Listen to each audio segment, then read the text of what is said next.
नमस्कार. आपण आता भैरव वस्ती सेटलमेंट प्रभाग क्रमांक 23 मध्ये आहे. ठीक आहे. तर इथं आता आज प्रचार रॅली आहे आपली. जे मी तुम्हाला नेहमी सांगत असतो, हातमाड पट्ट्याची परिस्थिती जे आता स्टँडिंग आमदार संस्थांसाठी 750 कोटी रुपये खर्च केले आहे. हे बघा 750 कोटी, हे असे 750 कोटी रुपये खर्च केले आहे. आणि विकास जो म्हणतात त्याचा 750 कोटीचा तो असा यांचा विकास आहे. तर इथे माझे सहकारी मित्र आहेत, त्यांनी सांगावं स्टँडिंग आमदार किंवा इथे जी परिस्थिती आहे ड्रेनेजची आणि लाईटची आणि रस्त्याची ती कशी आहे. आज परिस्थिती बघितलं तर भाजप सत्तेवर असताना देखील नगरसेवक सुद्धा सत्तेवर आहे.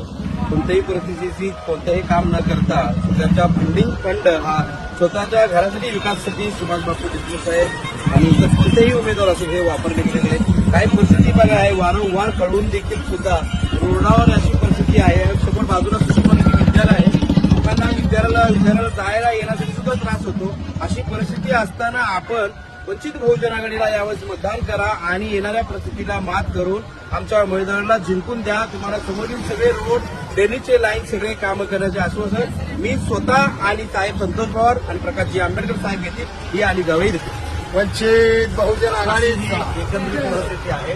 आणि हा बघा 750 कोटीचा विकास, हाच विकास आहे का हा माझा प्रश्न आहे.